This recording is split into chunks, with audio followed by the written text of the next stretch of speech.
Tiene ahora el asambleísta Ramiro Aguilar, representante nacional.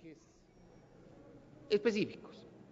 Primero, una reflexión sobre la justicia. Me ha correspondido por un tema generacional, porque es el tiempo en el que estamos viviendo, presenciar la desconstrucción del derecho.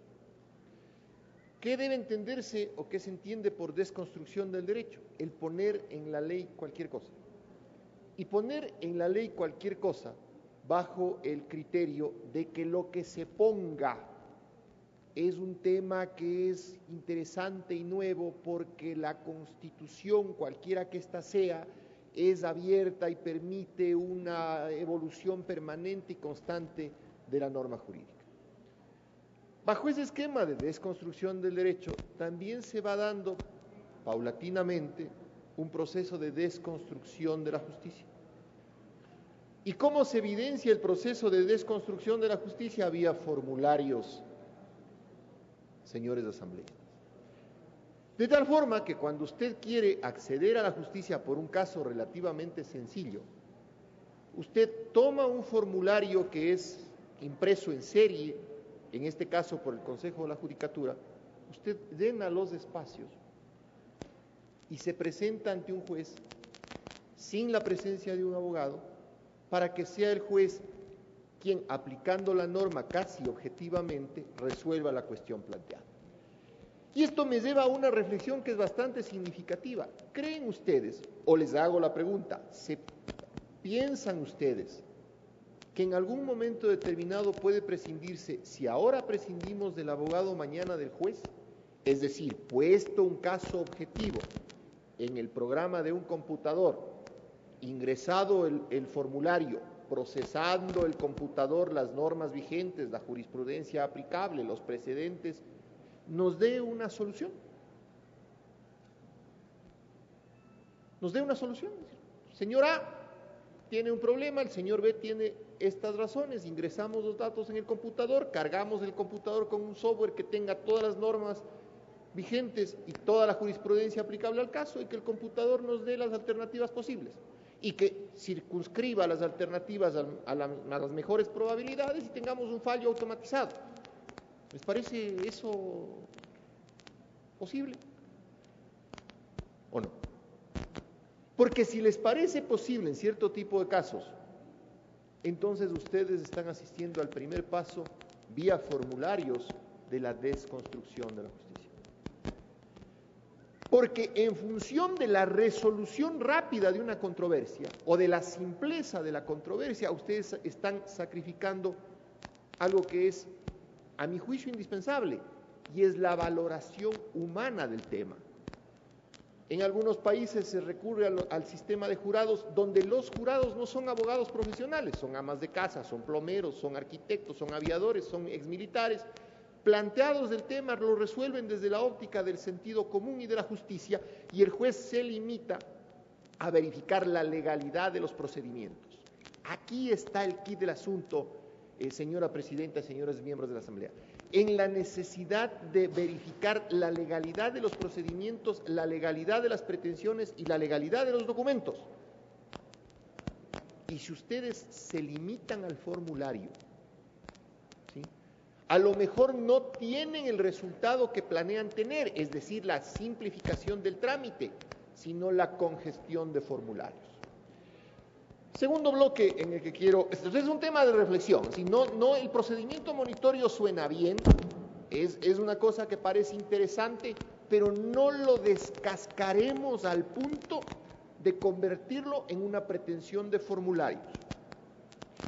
El segundo tema, y ojalá el presidente de la comisión me esté escuchando o su equipo técnico, quiero volver sobre varias de las observaciones que les hice llegar en su debido momento a lo largo del trámite de los dos debates del proyecto, pero plantearles a manera de resumen algunas inquietudes básicas. Primero, citación, caso real. Una señora quiere divorciarse de su esposo, de su marido, de su cónyuge, a quien no ve 8 años, no sabe dónde está. comparece donde el juez y le dice: señor juez, me ha sido imposible determinar el domicilio de mi cónyuge. Declaro bajo juramento, sírvase usted señalar día y hora para que declare bajo juramento que no he podido obtener ese domicilio. Providencia del juez, caso real, providencia del juez. Señora, presénteme usted el movimiento migratorio, el certificado del CNT, es decir, de los teléfonos, y el del Consejo Nacional Electoral para ver si efectivamente el señor desapareció. Oiga, señor juez, no estoy diciéndole que desapareció, le estoy diciendo que yo no puedo obtener el domicilio. No obstante, le doy gusto, señor juez. Hago un oficio al jefe de migración de la policía y le digo: señor, deme el movimiento migratorio de Juan Pérez. Respuesta del jefe de migración: no le puedo dar porque esa es información personal. Entonces, presidente de la comisión, ¿cómo doy cumplimiento a la posibilidad de que yo pueda demandar a una persona cuya residencia o domicilio desconozco? No puedo. No le puedo pedir al juez que está calificando la demanda: señor juez, oficia a migración, porque él todavía no tiene competencia, no ha asumido la competencia porque no califica la demanda. Y entonces, ¿qué hago? No podré nunca citar por la prensa a una persona o citar por la radio, presidente, a usted que le gustan las complacencias musicales. No podré nunca. Entonces hay que pensar en las consecuencias de eso. Y la tercera cosa que les quiero hacer notar es el tema del recurso de casación. El recurso de casación está siendo tratado en el Código Orgánico General de Procesos en pocos artículos y está sustituyendo toda una ley. Toda una ley. Y los problemas más, digamos, más complejos en el tema de la casación es cuando procede la casación siendo un recurso extraordinario. Primero, ya no lo están poniendo ustedes como en el Código Orgánico de Procesos como recurso extraordinario. Primera cosa. ¿Y por qué era extraordinaria la casación? Porque la casación básicamente velaba por el cumplimiento de la ley o de la violación de la ley en la sentencia. Es decir, se incumplió la ley en la sentencia, se violó la ley en la sentencia. Pero había que poner causales claras de cuándo el juez podía hacer ese ejercicio de análisis de la sentencia y cuándo podía hacer también un ejercicio de verificación de aplicación de la ley en la valoración de la prueba, que no implica nueva valoración de la prueba, sino ver si se valoró correctamente la prueba. Ahí, asambleísta andino, presidente de la comisión, me remito al oficio de observaciones que oportunamente le hice llegar a la comisión. Lo que sí les pido es que reflexionen detenidamente sobre el alcance de lo que están poniendo.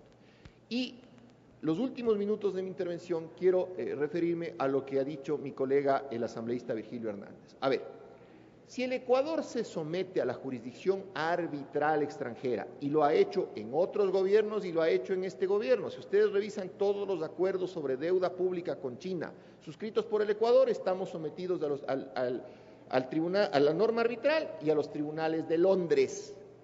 ¿Sí? Entonces, el Ecuador se somete al tribunal arbitral.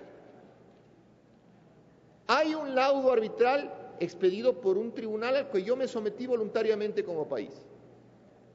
Y después tengo que hacer que se homologue ese laudo pasando por una verificación de legalidad en el Ecuador.